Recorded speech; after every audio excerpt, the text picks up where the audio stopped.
As long as I've been a fan of the show and Applejack has been my favorite character, I never truly wondered or pondered where and how she devoted a huge part of her life to honesty. Even back in the Cutie Mark Chronicles, she learned how to be honest with herself and returned to Sweet Apple Acres where she belonged with Granny Smith and Big Mac, so I just assumed her love for honesty was always there, she just really didn't tap into it until that fateful day of the Sonic Rain Boom. But I love backstory episodes because they really help us explore a character more, give them some more development, and even answer a few questions some fans may have. And one for Applejack and her honesty is really an intriguing one because it's something I've never really thought about.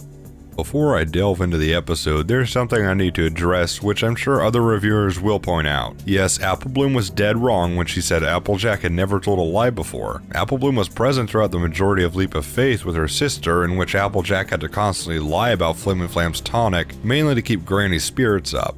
However, since Leap of Faith is such a horrible episode, and I like to think that it never happened, that continuity error really doesn't bother me at all, but I still admit that it's a continuity error.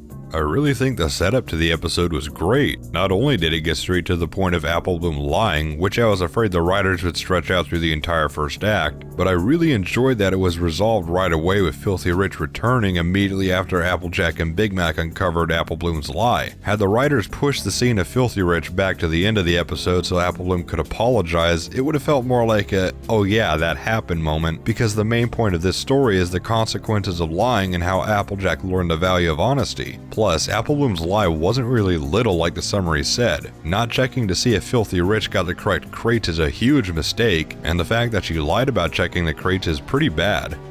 But let's jump straight into the flashback. I love the younger character models for Applejack and Big Macintosh, especially the main style for Big Mac. It just looked really cool. And while this Applejack wasn't unlawfully adorable like her other younger self in the main attraction, I still thought the two were adorable as youngins. However, one thing that was such a great surprise to me was the fact that Big Mac was practically talking a mile a minute, and the moment he started chatting, my jaw just dropped. I'm not sure, but I think he talked more in this episode than Hearts and Who's Day and Brotherhood of Social combined, and that's not a bad thing. Peter New really nailed a much younger voice for Big Mac here.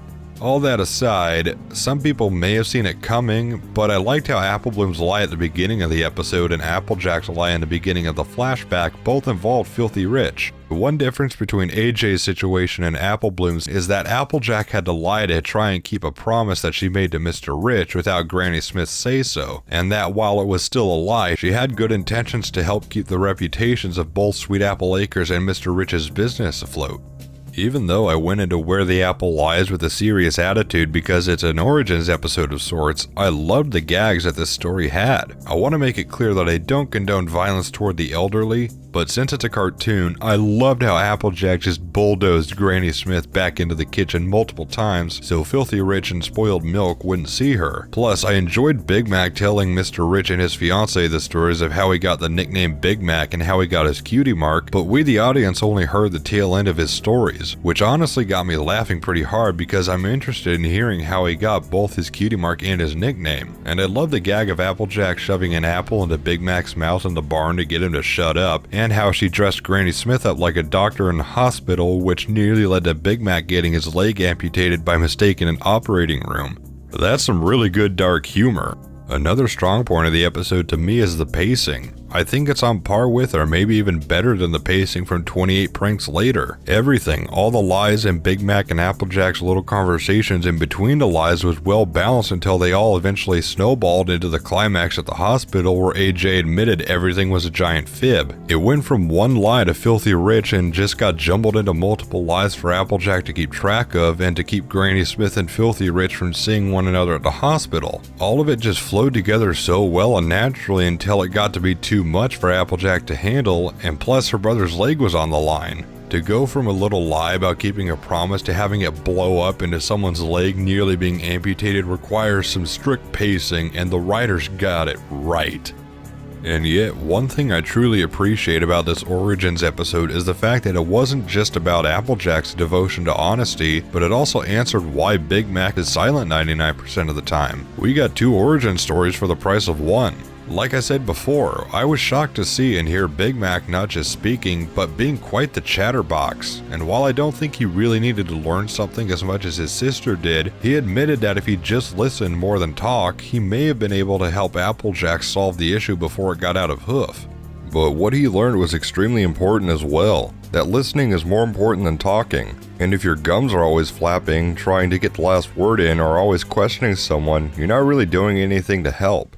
In fact, when Applejack begged for him to stop talking in the hospital and he said, "Yep," for the first time, it just brought a smile to my face, because he's begun his development into the Big Mac we know today. Not because I wanted him to shut up. It was a nice treat to have him speak, but I liked that the writers used him when needed. And to add, I was chatting with a friend while watching the episode and she felt it was kind of sad that Big Mac interpreted listening as being silent. But to me, that's kind of Big Mac's strong point. Whenever he willingly says more than yep or nope, like in his big speech in the end of Brotherhood Social, he makes it matter. He spends most of his time listening, but when he talks, it'll always be from the heart and worthwhile.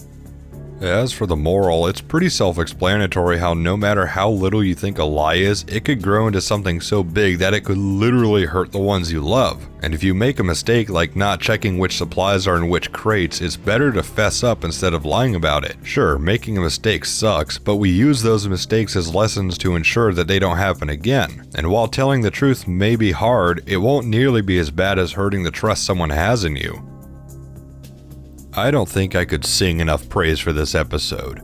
The storytelling, the jokes, the pacing, the morals, the fact that we got 2 origin stories that got equal screen time and treatment for the price of 1 episode just led to the best Applejack episode in the entirety of the show. Though if you disagree, I wouldn't argue because the main attraction is amazing. However, with Where the Apple Lies, the writers gave us an episode that I never even thought I wanted to see, but boy was it a treat. While I don't think this Apple family tale was as touching as Brotherhood Social, it was still a well-told story that kept me entertained and made me appreciate both Applejack and Big Mac's characters even more, which means it's earned a green flag rating. But now I really want to know what you thought about Where the Apple Lies. Please tell me what you thought in the comments below. I'm Mr. Left Turn. I'll see you when I get back from the track.